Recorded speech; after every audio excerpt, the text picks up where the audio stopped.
Hello, and welcome back to the Mile High Medium podcast. My name is Tamila, and I'm glad you joined me. Today, I want to talk about a recent session that truly illustrates the power of intuitive coaching. We're going to talk about a client that I'll call Trevor, a very successful business person who came to me feeling profoundly stuck and overwhelmed. Trevor confessed that no matter how much he achieved, he was plagued by a deep-seated feeling of not being good enough. A feeling that he knew had its roots in his childhood, but what had brought him to my door was a recent professional setback. He had been the target of false accusations, and it had shaken his confidence to the core, making it impossible to focus on the big launch of his new company. So, what is intuitive coaching, and how does it work in a case like this? I'll get to that in a second. But first, please tap that like and subscribe button. It really helps. Okay, now let's get to the good stuff. While a traditional coach might focus on external strategies, my approach is different. I go beyond the surface and connect directly with the energetic root of the issue by tuning into what I call the guides of wisdom. These are messages that bypass the conscious mind's rationalizations and speak directly to the soul, giving my clients a clear spiritual roadmap.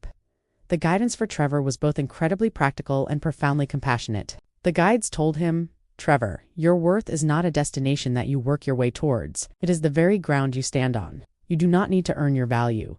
You simply are valuable." It was a powerful reframing of his entire perspective, encouraging him to see the false accusations, not as a setback, but as an opportunity to reaffirm his truth.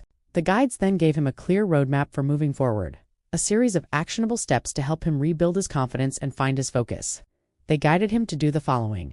Acknowledging the impact is critical. I told him it was okay to feel the hurt and frustration, but to remember that the truth of who he is stronger than any baseless claim. Then, they wanted to reframe his insecurity. We used this event to reaffirm his own strengths and the mission behind his company. He needed to remember why he started and let that drive him forward.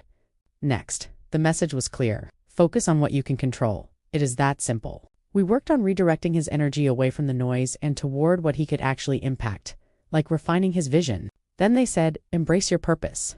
His business has a mission that goes beyond himself. He needed to remember the people he was meant to help.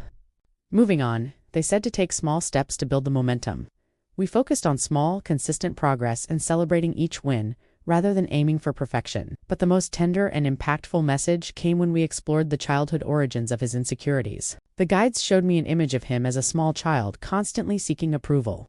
They lovingly said to him, "Little Trevor needed to be seen, but you, as the man you are now, need to be your own witness. You are the one who gets to validate your own heart." This wasn't about blaming his past, it was about empowering him to heal it in the present, by giving himself the validation he was still searching for from others. By the end of our session, Trevor's entire energy had shifted. The frantic feeling had dissolved, replaced by a quiet, grounded confidence. The weight he had been carrying for so long began to lift, and he saw his life not as a race to prove his worth, but as an opportunity to experience his own inherent value. It was truly life-changing. This case is an insightful testament to the power of intuitive coaching and our ability to access our own subconscious wisdom. If you're curious about how you can access your own inner wisdom, you can learn more about me and my work at guidesofwisdom.com. Until next time, stay light, my friends. Disclaimer: the information and case studies shared in this podcast are for educational and inspirational purposes only. Watching this video does not create a professional relationship with Tamila or Guides of Wisdom. This content is not intended to be a substitute for professional medical, psychological, or psychiatric advice, diagnosis, or treatment. Always seek the advice of your physician or other qualified health provider with any questions you may have regarding a medical condition. To protect client confidentiality, all names and identifying details have been changed.